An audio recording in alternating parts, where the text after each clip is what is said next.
परिवार ने कह दिया कि भाई इस बार बेटी नहीं होनी चाहिए, अगर बेटी हुई तो आप समझ लीजिए तुम्हें और तुम्हारी बेटियों को घर से निकाल दिया जाएगा। वही हुआ जिसका डर था।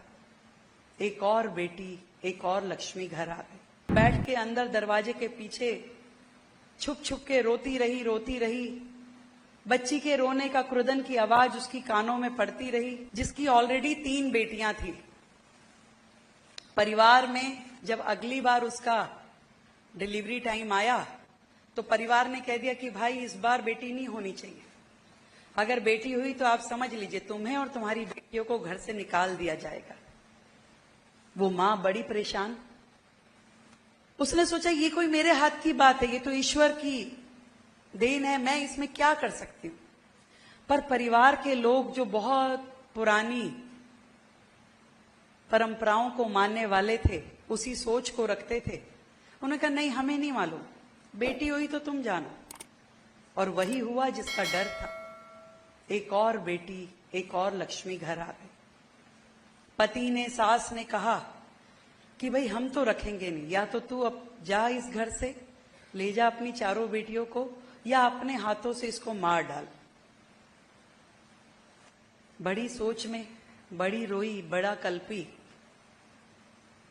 पूरी रात सो नहीं पाई, क्योंकि रात को जो उसको आदेश मिला कि इसको अपने हाथों से मारो, उसे कुछ समझ में नहीं आया। उसने क्या किया, सर्दी की रात थी, बारिशें भी हो रही थी, एक खाट ली, आंगन में डाली, उस बच्ची को नंगे बदन वहां लिटा दिया। 1 दिन की बच्ची नंगे बदन, भरी सर्दी में, बारिश ऊपर से आ रही हो, और उसको आंगन की खाट पे लिटा दिया और बैठ के अंदर दरवाजे के पीछे छुप छुप के रोती रही। बच्ची के रोने का क्रुदन की आवाज उसकी कानों में पड़ती रही, और उसको मरते हुए वो देखती रही, सुनती रही। थोड़ी देर बाद आवाज भी बंद हो गई। उसे लगा कि अब तो गई बच्ची।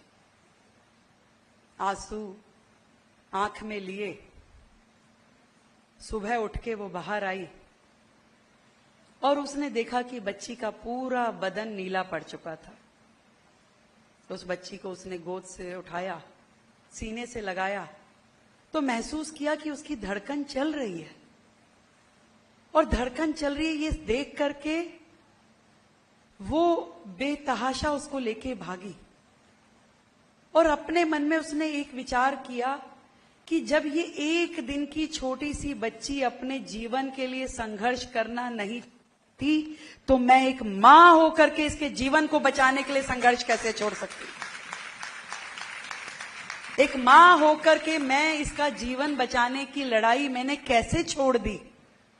तो आप समझिए कि जितनी भी ये बेटियां यहां बैठी हैं, आपकी मां ने वो सफर जरूर तय किया होगा जो बेटी बचाओ से लेके बेटी पढ़ाओ तक का था।